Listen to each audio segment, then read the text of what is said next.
Once, long ago, in the days of the grandfathers, something strange happened in the North Woods, the land of the Ojibwa.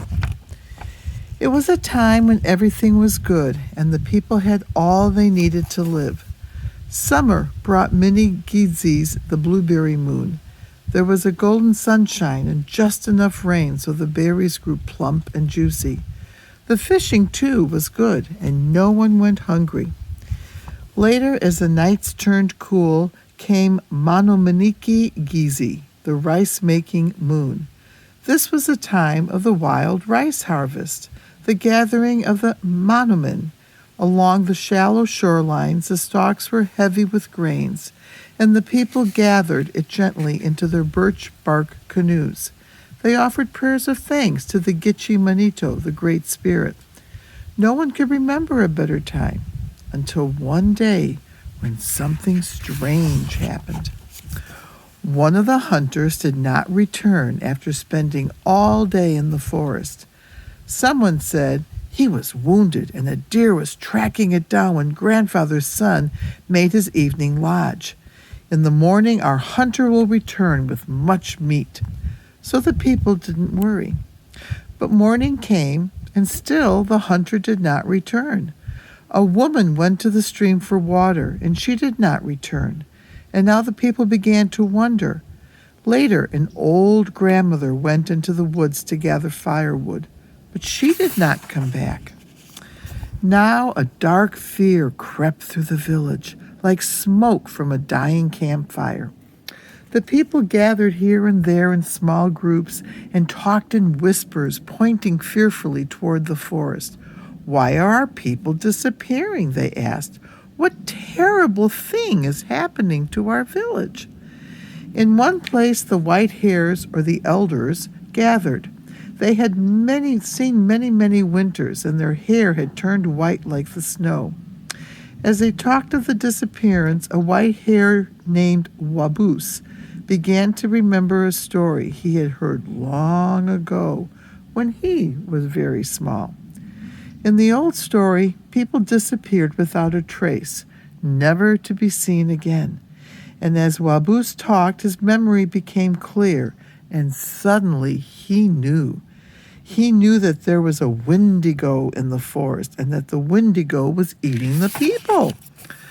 A little girl named Wabun Anung, Morning Star, was standing nearby. "My grandfather," she asked, "what is a Windigo?" "A Windigo, my granddaughter, is a terrible giant of the forest, and his ways are very strange. One of the strangest things about him is this. You might be out in the forest, sitting down, walking, gathering firewood, when you hear a sound, trump, trump, trump, with great heavy footsteps of the Windigo. You might turn around very slowly to see what it is, or you might turn around very quickly to see what it is.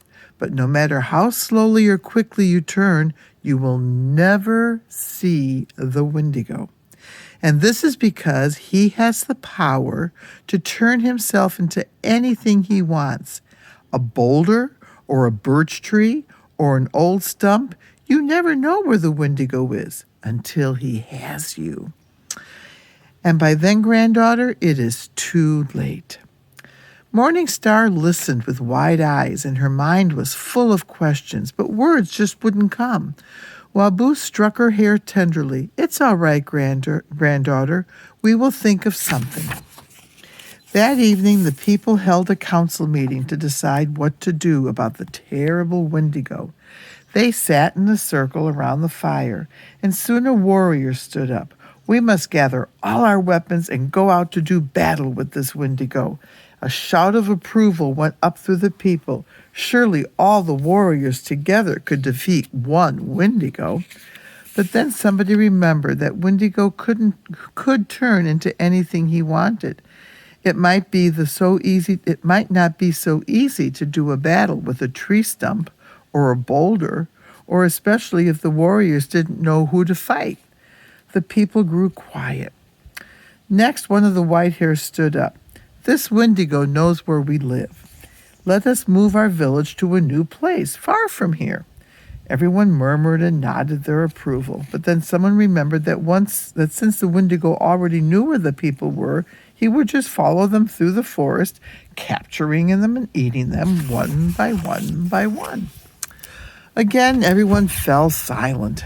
Not a word was said until far to the back of the council ring a little girl spoke up, and it was Morning Star. I think we should trap him," she said, and the people all laughed. What a fine joke that was, little girl, thinking of trapping a Windigo. But when the laughter died down, someone said, "Well, how would you do it?" "Well, we must go into the forest," said Morning Star, "and dig a deep pit. And in the bottom of the pit we'll place some venison, and all around the venison we'll put birch bark and logs and sticks. And then we will cover up the pit with long grass and leaves so the Windigo cannot tell it's there." The little girl's idea made sense, and the next day the people did just as she had said, and by nightfall the pit was ready. Everyone hid in the forest behind the trees and bushes and waited for the Windigo to come. And deep in the middle of the night, when it was very dark, they heard trump, trump, trump. The Windigo was coming. Then another sound, sniff, sniff, sniff, sniff, sniff, sniff. He was smelling the venison that they'd left in the pit, or else he was smelling the people. We weren't sure. Suddenly there was a crash, and they knew they had caught the Windigo. Quickly the people ran to the edge of the pit. Each one had saved a little glowing ember from the fire. They threw the embers down into the pit, and the birch bark and the sticks and the logs began to burn.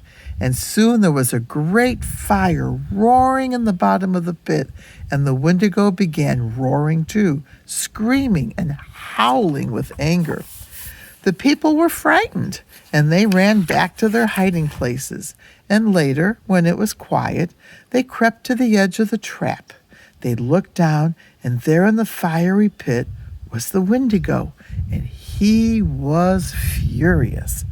"I'll get you all for this," he roared as he shook his great fist. "I'll come back again and again, and I'll eat you and you and you and your children and your grandchildren forever and ever." Terrified, the people fled once more into the forest. But this time they waited a long, long, long time until there were no more sounds coming from the pit. Then they finally snuck up very, very slowly, and they looked into the pit, and they saw nothing. There was nothing there but a pile of ashes, all that was left of the terrible Windigo. Still, the people remembered the awful curse of the Windigo and wanted to make sure he would not return to eat them at all. So gathering the ashes and taking them to the top of the hill where the night wind blows, they reached the top and threw the ashes high into the air. The night winds blew with the tiny ashes, scattering them all over the north woods. And the Windigo was no more. He was gone in the land of the shadows. Oh, the people breathed a great sigh of relief. They laughed and shouted and hugged one another with happiness. They returned to their village and began to live happily once more. The autumn nights grew longer and the mornings white with frost, and the people moved to their winter hunting grounds, and the Windigo, he did not return. Later the north wind came blowing his icy breath, and through the long cold moons the snow piled in deep drifts, and the lake froze like flat, smooth stones, and still the Windigo did not return. And then came the maple sugar time. This was a time of joy and feasting. So the people gathered together once more to tap the maple trees and celebrate the end of winter. And then soon after that came the budding seeds time and the warm blush of spring and the flower moon. And the people planted their corn and their pumpkin and their squash, and still Windigo did not return. And in fact, the people had almost forgotten about the terrible Windigo. But then one day in early summer, 3 of the people sat in the lake fishing. It was Morning Star, her little brother, and Waboose, her gold grandfather. "Ah," shouted the little brother suddenly, and he struck his arm. Oh, cried Morning Star as she slapped the back of her hand. Aye, said they all shouted as they swatted themselves here and there. Waboos looked closely, and he noticed something strange. Though there was no fire anywhere nearby, little ashes seemed to be floating in the air, and the ashes drifted through the woods and gathered in a cloud around their three friends. When Waboos held out his arm, he noticed that the ashes were landing on his skin and biting him.